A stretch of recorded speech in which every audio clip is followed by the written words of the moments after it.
कन्या राशि के ठीक अष्टम भाव पर राहु और गुरु एक संग मिलकर के चांडाल नाम का योग बना रहे हैं। अष्टम भाव जो कि आपके रुकावटों का है, आपकी समस्याओं का है, आपके विपत्तियों का है, इसी भाव से गुरु की दृष्टियां भी पड़ रही हैं, जो कि 1 2 3 4 5 पंचम भाव आपके निवेश भाव पर, फिर अगला आपके धन, आपके पैसों के भाव पर इनकी दृष्टियां पड़ रही हैं, आपके कुटुंब पर पड़ रही है, और 8 9 आपके चतुर्थ और सुख भाव पर भी दृष्टियां पड़ रही है। वास्तव में क्या होगा इसका प्रभाव? आपने समझा कि 21 अप्रैल से गुरु देवता यहाँ पर आए हुए हैं, अभी आ जाएंगे 21 अप्रैल 2023 से, और लगभग 1 साल से ज़्यादा अवधि तक यहाँ पर रुकेंगे। इस दरमियान सबसे ज़्यादा प्रभावी हो जाता है गुरु का गोचर। गुरु के गोचर को, जो कि गुरु ज्ञान के देवता है, और इनका गोचर बहुत महत्वपूर्ण होता है कि हम इस 1 साल में क्या करेंगे, या मोटी मोटा जब हमको ये जानना होता है कि भाई अगला साल कैसा होगा, तो हमको गुरु का गोचर हम देखते हैं। तो इसलिए गुरु का गोचर बहुत इंपॉर्टेंट है आपके लिए, और विशेष तौर पर आपके तो भाई अष्टम भाव पर ही आया हुआ है। अष्टम भाव जो कि परिवर्तन को दर्शाता है।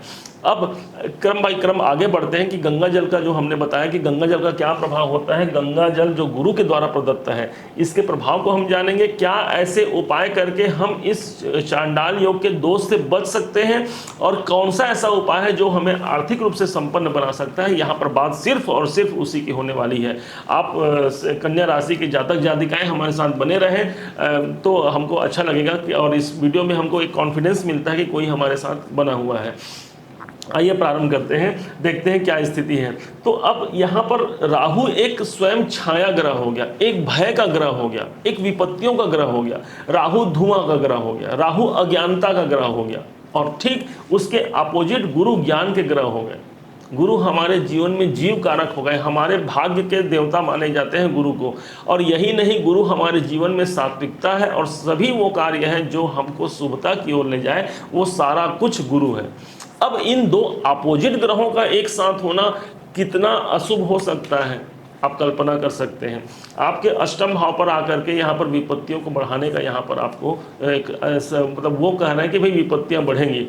परंतु एक टेक्निक ऐसा है कि गुरु और राहु दोनों में से गुरु को हम लोग बलवान बना सकते हैं। गुरु चूँकि आपके जीवन में आप हमेशा के लिए आपके चतुर्थ भाव और आपके सप्तम भाव के स्वामी तो है ही हैं। वो चतुर्थ भाव जो आपकी प्रॉपर्टी, भूमि, भवन, वाहन, मकान, आपकी जायदाद, इसकी स्वामी तो गुरुदेव हैं ही, और साथ में सप्तम भाव के स्वामी भी हैं। सप्तम भाव आपका बिजनेस, आपका व्यापार, आपका जीवन साथी। इतने इंपॉर्टेंट भाव के स्वामी यदि अष्टम में चले जाएं तो कितना कष्ट दे सकते हैं, आप समझ सकते हैं। लेकिन यदि हम गुरु के गंगा जल के प्रभाव को समझ लें तो, और उनकी दृष्टियों को समझ लें, तो इस समस्या से मुक्ति ही नहीं, पूर्व में यदि हमसे कोई समस्या हुई है तो, या कोई प्रॉब्लम चल रही है, उनसे भी हम मुक्ति पा सकते हैं। माना जाता है कि गंगा जल में वो शक्ति होती है, वो पवित्रता होती है कि बड़े से बड़े पतित को भी वो पावन बना दे। बड़े से बड़े जो पापी होते हैं उसे भी वो पवित्र बनाने की क्षमता रखते हैं गंगा जल में।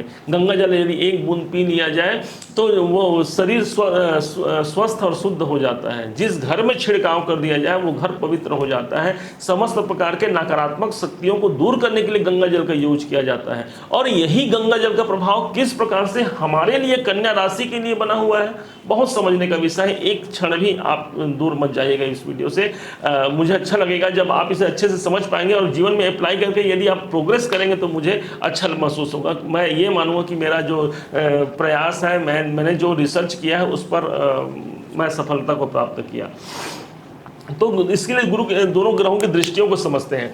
राहु और गुरु सेम स्थान पर हैं, और राहु की दृष्टि 5 7 9 स्थानों पर पड़ती है, 5वें 7वें 9वें, और ठीक उसी भाव पर गुरु की दृष्टि भी पड़ती है, 5वें 7वें 9वें। मतलब ये हो गया 5, ये 7 और ये 9, ये दृष्टियां हो गई। ये किसकी हो गई? तो राहु की भी यही दृष्टि है और गुरु की भी यही दृष्टि हो गई, दोनों की। अब मतलब इसका स्पष्ट हो गया कि भाई जहां पर राहु बिगाड़ करेंगे वहां गुरु अच्छा करेंगे, या फिर जहां गुरु अच्छा करेंगे राहु वहां पर बिगाड़ करेंगे। अब कहां पर दृष्टि है? तो पहले तो 5वें भाव को हम लोग इंगित कर लेते हैं।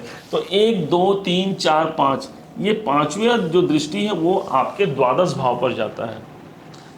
अष्टम भाव से द्वादश पर दृष्टि कैसा होगा? तो कैसा होगा का मतलब ये है कि कहीं ना कहीं समस्याओं को देने वाला होगा। अष्टम भाव तो हमारे हानि को दर्शाएगा, हमारे जीवन में कष्टों को दर्शाएगा। लेकिन इसी भाव पर गुरु की दृष्टि भी तो पड़ रही है भाई। गुरु चूंकि बोला माना जाता है कि गुरु जहां पर होते हैं उस भाव पर कृपा कम बरसती है, लेकिन जहां पर उनका वरद हस्त होता है, जहां उनका आशीर्वाद होता है, जहां पर उनकी दृष्टियां होती है, वो भाव बड़ा पवित्र हो जाता है। तो आपके जीवन में कौन सा वो भाव है? तो आपके जीवन में अभी 21 अप्रैल से वो भाव प्रभावी है, आपका द्वादश भाव, जहां गुरु की दृष्टि है। इस भाव पर आपका मन टिका रहेगा। आप देखिएगा आपके निवेशों पर, कौन सा क्या मैं इन्वेस्टमेंट करूं तो मुझे सफलता मिलेगी, आपका मन वहां चला जाएगा, क्योंकि गुरु की दृष्टि है। और यही नहीं, गंगा जल भी उस भाव पर दृष्टि है, मतलब कि गंगा जल छिड़का हुआ है, मतलब वो भाव आपका पवित्र हो गया। पहले से यदि कोई निवेश आपने किया है तो उन निवेशों का आपको सटीकता से अच्छा फल मिलेगा। साथ में गुरु यदि इस भाव को देख रहे हैं तो आपके जो पहले हानि हो चुके, जो धन हानि है, जो कार्य हानि है, इन सब हानियों का प्रतिफल देने के लिए गुरु यहाँ पर आए हैं। गंगा जल इस भाव पर प्रभाव पड़ रहा है, अर्थात दृष्टियाँ पड़ रही हैं। अब यही वो स्थान है जो चिकित्सालय का भाव है, हॉस्पिटल इत्यादि के खर्चों का भाव है। इन सब भावों से मुक्त करा करके गुरु क्या करेंगे? गुरु आपके निवेश की बात कर रहे हैं, आपके धन इन्वेस्टमेंट की बात कर रहे हैं। कोई भी इन्वेस्टमेंट हो सकता है भाई, पैसे जरूरी नहीं कि हम पैसों का ही इन्वेस्टमेंट करें।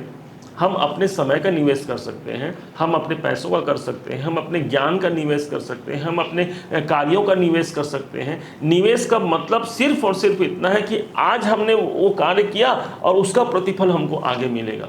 बस यही समझना है आपको कि गुरु यहाँ पर दृष्टि दे रहे हैं, मतलब आज आपको आपके निवेश करने के लिए बोलते हैं, आपके कर्मों का, आपके पैसों का, या जो कुछ भी आपको लगता है कि मुझे इसमें, आपके ज्ञान का भी आप निवेश कर सकते हैं, जो पुस्तक पढ़ सकते हैं, अपने ज्ञान को बढ़ा सकते हैं, वहाँ से आप यदि निवेश करते हैं तो आपको लाभ मिलेगा। क्योंकि दृष्टि कहाँ से है? दृष्टि आपका अष्टम भाव है, अष्टम भाव ही आपके रिसर्च का भाव है, आपके खोज का भाव है। तो यदि खोज करके, हम रिसर्च करके यदि अपने धन या अपने कर्मों का निवेश करते, मत देखिए आज कि आज मुझे क्या प्राप्त होगा, ये देखिए कि आज हो सकता है कि आज आपको आपके कर्मों का प्रतिफल कम मिल रहा हो, परंतु भविष्य में इन्हीं, वही जो आपने आज निवेश किया, जैसे वो बढ़ता है, कंपाउंडिंग इफेक्ट इस प्रकार से होता है पैसों में, उसी प्रकार से आप यदि आज यदि कुछ करते हैं तो उसका प्रतिफल आपको कई गुना मिलेगा। ये समझिएगा आपके कर्मों का हिसाब, आपके निवेशों का हिसाब। अब इस भाव को एक्टिवेट करना कैसे करना है? इस भाव को एक्टिवेशन में लाने के लिए आपको करना क्या है? द्वादश भाव है। द्वादश भाव का है का, तो द्वादश भाव बोला जाता है, चिकित्सालय का भी है। तो आपको एक्टिवेशन में लाना है आपके इस भाव को। तो अपने घर में आप वैसे भी ये इस स्थान से जुड़ा हुआ कार्य कर सकते हैं। जो लोग हॉस्पिटल में हैं, जो रोगी हैं, क्योंकि ये हॉस्पिटल का भाव भी है, तो जो रोगी हैं उन रोगियों को कुछ फल, कुछ फ्रूट, कुछ कपड़े, कुछ पैसे, जो भी आपको हेल्प करते बन जाए, वो अपना हेल्प कीजिए, उनकी सहायता कीजिए। तो उनकी सहायता करने मात्र से आपका द्वादश भाव एक्टिवेट हो जाएगा और आपके जीवन में बढ़ोतरी हो जाएगी। अब यदि कोई चिकित्सालय जाकर के वहाँ हेल्प ना कर सके, और क्या रास्ता है भाई? तो ये रास्ता है पैसों का। एक गुल्लक ले आइए, मात्र निवेश करने के लिए बोलता है। तो निवेश करने के लिए यदि ग्रह बोल रहा है तो जरूरी नहीं कि हमें करोड़ों रुपए निवेश करना है। एक गुल्लक ला करके, मात्र एक एक सिक्का डाल करके भी हम अपने निवेश कर सकते हैं। और रखना कहाँ है इसे? तो रखना है यहाँ पर, कहाँ पर? द्वादश भाव में। द्वादश भाव कौन सा है? आपके घर, जहाँ पर आप घर में रहते हैं, किराए का घर हो सकता है या अपना स्वयं का भी मकान हो सकता है, वहाँ आग्नेय दिशा में, पूर्व और दक्षिण का जो कॉर्नर है वही आग्नेय दिशा है। आग्नेय दिशा में एक गुल्लक रख दीजिए बस। वैसे भी वो स्थान शुक्र का स्थान है जो कि धनदायक है, आपके धन की बढ़ोतरी प्रारंभ हो जाएगी। या गुरु को आपने एक्टिवेशन में ले आया। अब अगली बात करते हैं, गुरु की सातवीं दृष्टि। तो यहाँ पर पांचवी आई थी, तो 6, 7, तो गुरु की सातवीं दृष्टि पड़ रही है आपके धन भाव पर। भाई पैसों के भाव पर गुरु की दृष्टि पड़ रही है। गुरु जैसा चमत्कारी ग्रह, पैसे के मामलों में सबसे वेल्थ का कारक भी गुरु को माना गया है, इसलिए गुरु की दृष्टि यहाँ बहुत शुभ है। आपके कुटुंब में शुभता की स्थिति रही, कोई मांगलिक कार्य इत्यादि हो सकता है, घर परिवार में, कुटुंब में किसी का बर्थ हो सकता है, किसी का जन्म हो सकता है, क्योंकि कुटुंब भाव पर गुरु की दृष्टि है। यही वो भाव है जो आपके धन का है, आपके पैसों का है, आपके जीवन में जितनी भी आपकी आर्थिक स्थिति है, इसका भाव यही है। यही वो भाव है जो आपके बैंक का भाव है। तो बैंक के भाव में गुरु की दृष्टि, तो यहाँ पर शुभता कहाँ दे दिए? तो शुभता दे दिए आपको सप्तम भाव पर, सप्तम दृष्टि दे करके दूसरे भाव पर। तो बैंकों में यहाँ पर अच्छा खासा यहाँ पर ग्रोथ देखने को मिल सकता है। तो अब भाई किसी को ग्रोथ ना मिले तो 1 साल तक रहेंगे, तो कुछ किसी न किसी रूप में आप बैंक जाना प्रारंभ कर दीजिए। पैसे डालना है नहीं डालना है वो आपकी मर्जी, आपके जेब में पैसे हैं कि नहीं है वो छोड़ दीजिए, आप सिर्फ बैंक जाना प्रारंभ कर दीजिए, क्योंकि गुरु की दृष्टि यहाँ पर है। आपको इस भाव को एक्टिवेशन में लाना है, और ये भाव जब आप बैंक जाते हैं तो ये भाव आपका एक्टिव हो जाएगा और गुरु की कृपा यहाँ पर मिल जाएगी, और गुरु चांडालियों के दुष्प्रभाव से भी बचना हो जाएगा। बैंक में काहे का कार्य होता है? पैसों का कार्य होता है। गुरु किसका कारक है? पैसों का कारक है। धन का कारक भी गुरु को माना गया है। अब जीवन में लक का कारण भी माना गया है, और परिवर्तन भाव से देख रहे हैं, परिवर्तन भाव से सप्तम भाव को देख रहे हैं, मतलब परिवर्तन कहाँ लाएंगे? परिवर्तन इस भाव में लाएंगे। ये भाव कौन सा? तो आपके पैसों का हो गया, आपके कुटुंब का हो गया, और सबसे बड़ी बात यही वो भाव है जो आपकी वाणी है, आपकी बोलचाल है। तो अब बोलचाल भाव में गुरु की दृष्टि मतलब कहना क्या? आप देखेंगे, आप बोलचाल किए, किसी से बातचीत करेंगे तो बस आपके बातों में इतना दम होगा कि सामने वाला बस फिर वो आपका हो गया। वाणी भाव पर गुरु की दृष्टि, गंगा जल है उस भाव पर। अभी तक मतलब आपको ये लगता था कि मैं अच्छा बोल नहीं पाऊंगा, तो आप बोलिए। बोलिए का मतलब ये आप या तो आप नौकरी में होंगे, या तो बिजनेस में होंगे, या तो प्रोफेशन कार्य में होंगे। हर कार्य में बोलने का बहुत बड़ा एक रोल होता है। जो सच्चा वक्ता होता है वही प्रसिद्धि और सब कुछ प्राप्त करता है। तो इसलिए यहाँ पर बोलने की क्षमता को आपको बढ़ाना है।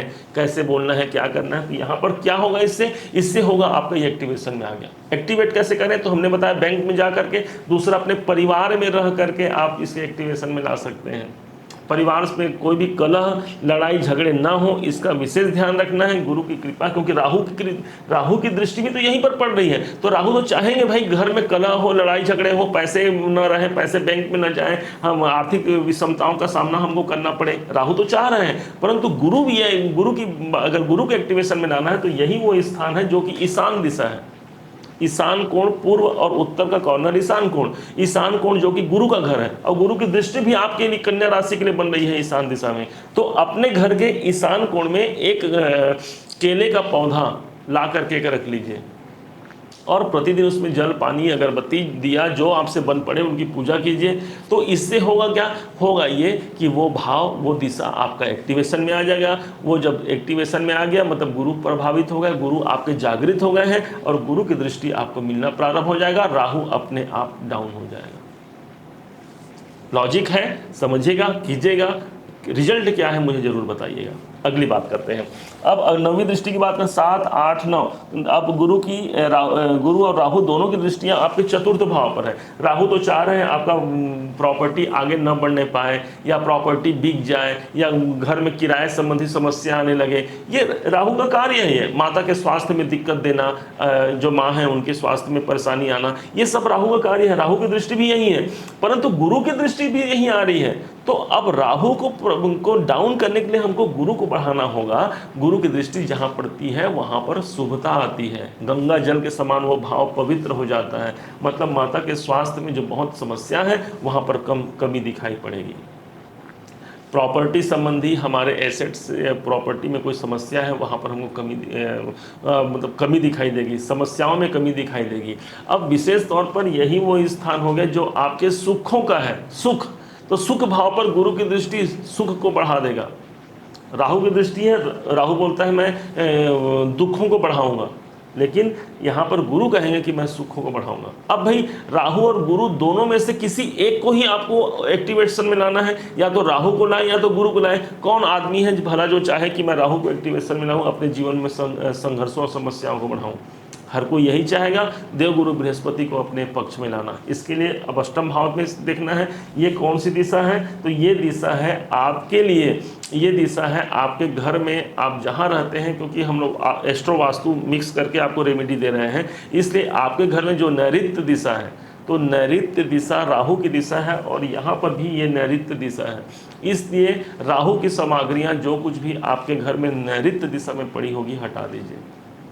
चमड़ों की कोई सामग्री, चमड़े की कोई सामग्री हो गई, हटा दीजिए। कोई गंदगी है, कूड़ा करकट है, कोई बंद पड़ा इलेक्ट्रॉनिक सामान है, बंद पड़ा घड़ी है, कोई टूटा हुआ दर्पण है, ये कुछ भी सामग्री आपके नैऋत्य दिशा में है उसे हटा दीजिए और वहाँ क्या रख दीजिए, तो वहाँ पर गुरु को रख दीजिए। तो गुरु क्या है, तो गुरु गंगा जल है, तो गंगा जल की एक सीसी, छोटे सीसी बॉटल में लेकर के आप उस स्थान में गंगा जल को रख सकते हैं। तो होगा क्या होगा, ये होगा कि राहु आपको बैठने की जगह वहाँ नहीं मिलेगा, तो राहु वहाँ नहीं बैठ पाएंगे और गुरुदेव वहाँ पर बैठ करके ये सब शुभता आपके जीवन में ला देंगे। लॉजिक लगा तो लाइक जरूर कीजिएगा। और हमने इसे बड़े ही प्रेम से आप कन्या राशि के लोगों के लिए बनाया है। और हाँ, इसके लिए आप भगवान शिव में भी गंगा जल अर्पण करके जल चढ़ाते रहिए, तो निश्चित मानिए कि यहाँ पर आपका गंगा जल का जो गुरु के द्वारा प्रदत्त है वो आपको प्राप्त होगा। आपको यदि मेरा यह प्रयास पसंद आए तो लाइक कीजिएगा, अपना प्यार भरा कमेंट जरूर कीजिएगा। आप सभी के कमेंट को हम बहुत ध्यान से पढ़ते हैं। और अभी तक यदि आपने चैनल को सब्सक्राइब नहीं किया है तो सब्सक्राइब करके बेल आइकन को भी जरूर दबाइएगा। पुनः एक बार फिर आप सभी का दिवस जो है मंगलमय हो। इन्हीं शुभकामनाओं के साथ मैं आपसे विदा लेता हूँ। जय सिया राम।